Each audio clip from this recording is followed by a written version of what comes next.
तो दोस्तों स्वागत है आप सभी का तंवर राजपूत वेल्थ में। और यहाँ पर हम चार्ट का कल के लिए एनालिसिस करेंगे। इस चार्ट का हम लोग कल के लिए एनालिसिस करेंगे कि कल हम लोग किस तरह से ट्रेडिंग कर सकते हैं। तो यहाँ से मैं आपको पूरी तरह से समझाने की कोशिश करूँगा। फिर भी अगर आपको समझ में नहीं आता है तो आप मेरे से सवाल कर सकते हैं, आप मेरे को कमेंट करके पूछ सकते हैं। तो प्लीज़ यार थोड़ा सा देखने की कोशिश करिएगा। यहाँ से आप देख सकते हैं कि जो आज का जो कैंडल बना है एक अच्छा सा ग्रीन कैंडल बना है। देखने में तो अच्छा सा लग रहा है कि यहाँ से हम कल के लिए बाइंग का सोच सकते हैं। अगर इसके ऊपर निकलता है तो हम कल के लिए बाइंग का सोच सकते हैं। लेकिन उससे पहले आपको ये भी देखना पड़ेगा कि ये 20 मूविंग एवरेज के ऊपर सपोर्ट ले रहा है। और दूसरा क्या है, यहाँ पर अभी देखो ये सारे के सारे कैंडल्स यहाँ से ऐसे ही चल रहे थे। मतलब एक तरह से हम ट्रेंड लाइन इस तरह से ड्रा करें तो सारे के सारे कैंडल यहाँ से लो, जब तक इसका हाई ब्रेक ना हो तब तक हम ये सोच नहीं सकते कि मार्केट ऊपर जाएगा। तो हम वेट करेंगे कल के इसका हाई ब्रेक हो। उसके बाद हाई ब्रेक होने के बाद में अगर कोई मोमेंटम अपने को इस तरह से मिलता है तो उसको हम कैच करने की कोशिश करेंगे। तो यहाँ से मैं आपको बता देता हूँ कि अगर यहाँ से मार्केट ओपन होता है, इस सेंटर में ओपन होता है, तो यहाँ से सेंटर में होता है तो ऊपर जाने की कोशिश करेगा या फिर नीचे आने की कोशिश करेगा। दोनों में से एक तो करेगा ही करेगा। उसके बाद में अगर मार्केट इसके ऊपर ओपन होता है, यहाँ पर ओपन होता है, तो मार्केट थोड़ा सा रिट्रेस करके फिर मार्केट ऊपर जाने की कोशिश करेगा। अगर मार्केट ऊपर की साइड में यहाँ पर ओपन होता है तो मार्केट थोड़ा सा नीचे की साइड में आएगा और फिर ऊपर जाने की कोशिश करेगा।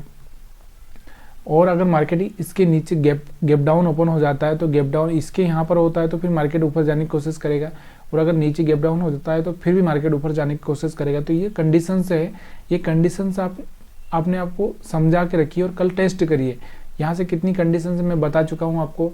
यहाँ पर ओपन होगा तो मार्केट किस तरह का बिहेवियर कर सकता है, यहाँ पर ओपन होगा तो मार्केट किस तरह का बिहेवियर कर सकता है, अगर यहाँ पर ओपन होगा तो मार्केट किस तरह का बिहेवियर कर सकता है, अगर यहाँ पर ओपन होगा तो मार्केट किस तरह से चाल चलेगा, और यहाँ पर ओपन होगा तो मार्केट किस तरह से चाल चलेगा। ये सारी चीज़ें मैं आपको यहाँ पर समझा रहा हूँ।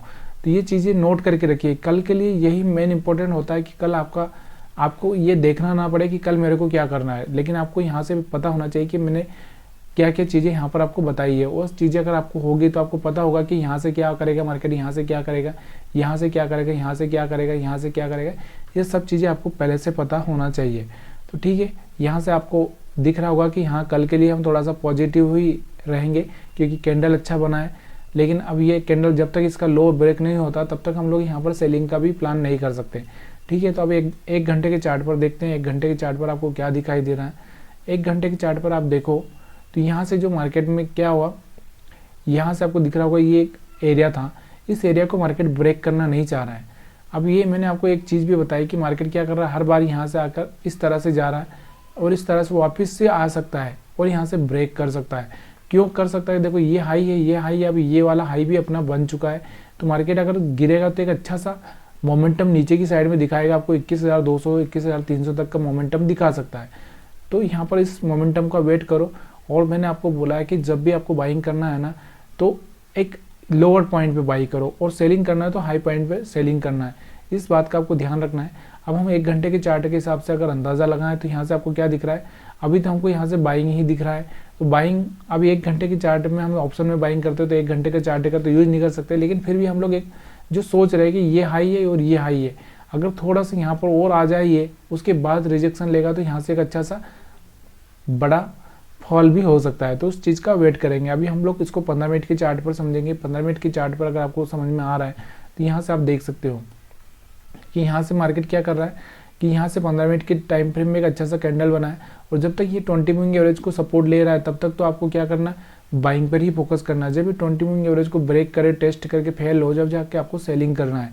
यहाँ से आपको दिख रहा है अभी तो हम लोग 20 मूविंग एवरेज के ऊपर ही है। तो अभी हम लोग यहाँ से बॉटम से भी निकल चुके हैं, बॉटम से सीधे ऊपर जा चुके हैं। तो जब तक आपको, और ये जो सेलर्स हैं इनका सेलर्स का स्टॉप लॉस ऊपर पड़ा हुआ है और नीचे जो बायर्स का स्टॉप लॉस नीचे पड़ा है। तो इन चीज़ों को आपको ध्यान में रखते हुए यहाँ से आपको ट्रेड करना है। तो 15 मिनट में हम पॉजिटिव ही है।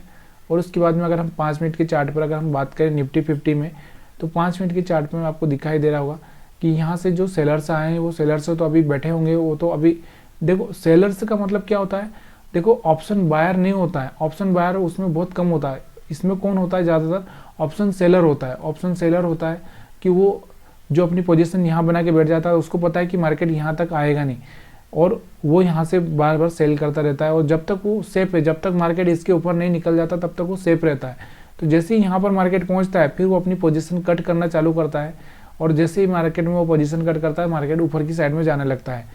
अब यहाँ से क्या होगा, अगर वो कुछ लोग यहाँ से बाई करके बैठेंगे तो वो यहाँ पर अगर अपने इसके नीचे निकलेगा तो वो अपनी पोजीशन कट करेंगे। तो इस चीज़ को थोड़ा सा आपको समझने की ज़रूरत होती है। तो यहाँ से हम देख रहे हैं कि यहाँ कल के लिए अगर हमारे स्टॉप लॉस की अगर हम बात करें तो स्टॉप लॉस यहाँ पर कहाँ दिख रहे हैं आपको, जो ऊपर की साइड में पड़े हैं वो तो पड़े हैं। अब नीचे की साइड में यहाँ पर भी कुछ स्टॉप लॉस आए होंगे तो यहाँ पर भी कुछ स्टॉप लॉस पड़े हैं, यानी 21,500 के आसपास स्टॉप लॉस पड़े हैं, ऊपर 21,700 के पास पड़े हैं। तो 200 पॉइंट का यहाँ पर गैप है। अब मार्केट कल किस तरह का मोमेंटम देता है ये आपको देखना पड़ेगा, तभी जाके आप यहाँ पर ट्रेड कर सकते हो। स्ट्रॉन्ग जो कैंडल बनेगी उसके हिसाब से आप ट्रेड करेंगे। जब तक 20 मूविंग एवरेज के ऊपर है तब तक तो आपको बाइंग पर ही फोकस करना है। जैसे इसको ब्रेक करेगा तब जाके आप सेलिंग पर फोकस कर सकते हैं। और दूसरा क्या, अभी हमारे यहाँ पर जो दिख रहा होगा तो हिल में हम पहुँच चुके हैं, झील से निकल के हिल में पहुँच चुके हैं। तो यहाँ पर आपको थोड़ा सा सेलिंग का प्रेशर देखने को मिल सकता है। उसके बाद मार्केट थोड़ा सा रिट्रेस करके अगर ऊपर जाता है तो वो एक बात अलग होगी। तो उस तरह से आपको यहाँ पर ट्रेडिंग प्लान करनी है।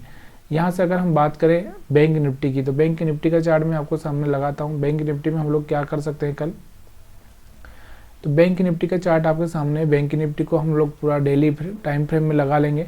डेली टाइम फ्रेम में लगाने के बाद में आपको क्या दिख रहा होगा बैंक निफ्टी पर, बैंक निफ्टी पर भी आपको दिखाई दे रहा होगा यहाँ पर कि एक ग्रीन कैंडल बना है, लेकिन कुछ खास ज़्यादा ग्रीन नहीं है।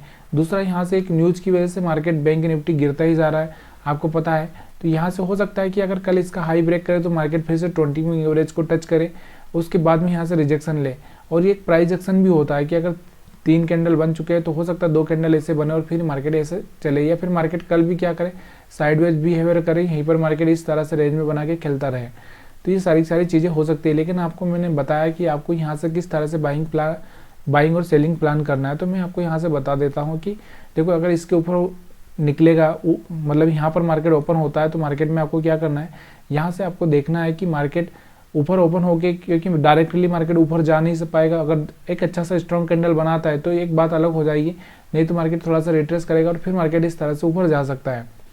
और अगर मार्केट यहाँ पर सेंटर में ओपन हो जाता है तो सेंटर में ओपन होने के बाद में आपको देखना है कि मार्केट यहाँ से किस तरह का कैंडल बना रहा है। अगर वो एक अच्छा सा हैमर कैंडल बनाएगा तो ऊपर जाने के चांसेस बन जाएंगे। लेकिन अगर यहाँ से सेंटर में ओपन होकर अगर नीचे जाने की कोशिश करेगा तो यहाँ से कोई अच्छा सा शूटिंग स्टार बनाए तो वो नीचे जा सकता है। तो ये सारी चीज़ें आपको याद रखनी चाहिए। अगर मार्केट यहाँ पर ओपन होता है तो मार्केट क्या करेगा, यहाँ पर ओपन हो गया तो यहाँ वाले जो बायर्स होंगे उनका तो स्टॉप लॉस हिट हो जाएगा, तो मार्केट थोड़ा सा नीचे की साइड में आ सकता है और फिर मार्केट यहाँ से टर्न इस तरह से ले सकता है। तो इस चीज़ का आपको ध्यान रखना है। और गैप डाउन ओपन हो जाता है तो गैप डाउन में आपको क्या लगेगा कि गैप डाउन में मार्केट फिर ऊपर की साइड में भागने की कोशिश करेगा। तो यहाँ से बैंक निफ्टी का यहाँ चार्ट व्यू हम लोग चार्ट देख रहे हैं तो कल के लिए, तो यहाँ पर आपको 1 घंटे डेली टाइम फ्रेम पे समझ में आ चुका होगा। अब हम इसको 1 घंटे की टाइम फ्रेम में देखते हैं। 1 घंटे के टाइम फ्रेम में अगर मैं बात करूँ बैंक निफ्टी में, तो यहाँ पर मेरे को सेलिंग प्रेशर ही ज़्यादा दिख रहा है। क्यों दिख रहा है, क्योंकि यहाँ से कोई कैंडल भी मजबूत कैंडल नहीं बन रही। तो मार्केट यहाँ जाएगा, यहाँ करीबन 47,500 के आसपास जाके फिर से यहाँ से रिजेक्शन ले सकता है, फिर यहाँ पर जाके फिर रिजेक्शन ले सकता है। इस तरह से मार्केट यहाँ से बार बार रिजेक्शन लेने की कोशिश करेगा। जब मार्केट इसके ऊपर सस्टेन कर जाए और जब कोई हायर हाई ब्रेक करे तब जाके आपको वहाँ पर बाइंग पर फोकस करना है। तो 1 घंटे के टाइम फ्रेम में देख रहे हैं इसलिए हम लोग यहाँ पर सेलिंग की बात कर रहे हैं। लेकिन अगर हम इसको 15 मिनट के टाइम फ्रेम में अगर देखेंगे तो यहाँ से 15 मिनट के टाइम फ्रेम में आपको दिख रहा होगा कि यहाँ से एक बाइंग मोमेंटम दिख रहा है। लेकिन बाइंग मोमेंटम देखने के लिए आपको ये देखना है कि यहाँ पर स्टॉप लॉस ऊपर की साइड में पड़े हैं, क्या यहाँ से जा सकता है। तो यहाँ 200-300 पॉइंट ऊपर जा भी सकता है, कोई प्रॉब्लम नहीं है। और यहाँ पर आपको दिख रहा होगा कि कुछ स्टॉप लॉस यहाँ पर भी पड़े हैं, तो यहाँ पर कुछ स्टॉप लॉस यहाँ पर भी पड़े हैं। तो मार्केट के पास में नीचे की साइड में 47,000 का लेवल है, ऊपर की साइड में 47,750 का लेवल है। तो ये दोनों लेवल में से आप किस साइड में मार्केट जाता है ये आपको देखना है। यहाँ से आप झील से हम निकल चुके हैं, लेकिन इसका मतलब ये नहीं है कि झील से निकल चुके हैं तो हम लोग सीधे हिल पे पहुँच जाएंगे। तो यहाँ से इस तरह से भी मार्केट नीचे आ सकता है। उसके बाद अगर हम बात करें 15 मिनट के टाइम फ्रेम में, तो 15 मिनट के टाइम फ्रेम 5 मिनट के टाइम फ्रेम में अगर हम बात करें तो 5 मिनट के टाइम फ्रेम में आपको क्या दिख रहा है, तो यहाँ से आपको दिख रहा होगा कि पूरा मार्केट साइडवेज हो चुका है। कुछ स्टॉप लॉस यहाँ पर बायर से के पड़े होंगे, बाकी तो सेलर से के यहाँ पर पड़े हैं। तो मतलब मार्केट में रेंज बन चुका है। जब तक ये रेंज ब्रेक नहीं होता है ऊपर या नीचे तब तक आपको देखना है। तो नीचे की साइड में अगर ये ब्रेक होता है तो नीचे कुछ खास है नहीं, क्योंकि यहाँ पर नीचे कुछ खास ज़्यादा स्टॉप लॉस है नहीं। और ऊपर की साइड में स्टॉप लॉस है, लेकिन मार्केट ऊपर जाएगा नहीं जाएगा ये आपको थोड़ा सा देखना है। किस तरह से मार्केट कल कैंडल बनाता है उस कैंडल के हिसाब से ही हमको कल ट्रेड करना है। तो यहाँ पर आपको दिख रहा होगा पूरी तरह से आपको समझ में आ चुका होगा कि झील और हिल का भी साथ में प्रयोग करते जाइए, क्योंकि झील और हिल से क्या पता चलता है कि आपको कहाँ पर नहीं लेना और कहाँ पर लेना है। प्लीज़ यार ये वीडियो आपको पसंद आया हो तो लाइक शेयर कमेंट जरूर करिएगा। आप सभी का वीडियो देखने के लिए बहुत बहुत धन्यवाद। यहाँ से कुछ स्टॉक्स आज अच्छा सा भागे, तो इन स्टॉक्स के बारे में भी थोड़ा सा आप दिमाग लगाइए कि क्योंकि ये क्यों भाग रहे हैं। तो यहाँ पर हम बात करेंगे, तो ये एक स्टॉक से है जिसका बोरोसिल नाम है। इसको अगर देखोगे तो यहाँ से भी इसने भी एक अच्छा सा मोमेंटम दिया है। तो मैंने आपको कल भी एक वीडियो डाला है, अगर आप देखना चाहते हैं तो देख सकते हैं, क्योंकि मैंने आपको ये बताया कि भाई अगर आपको यहाँ पर किसी स्टॉक को पकड़ना है बॉटम पे और स्विंग ट्रेडिंग करनी है तो आप किस तरह से उसमें स्विंग ट्रेडिंग कर सकते हैं। तो ये सारी चीज़ें मैं आपको बता चुका हूँ। फिर भी अगर आप नहीं देख रहे हैं तो कोई बात नहीं, क्योंकि आपके जो आपका इंटरेस्ट है, जिसमें आपको इंटरेस्ट है वो करिए। तो आप सभी का फिर से एक बार बहुत बहुत धन्यवाद वीडियो देखने के लिए।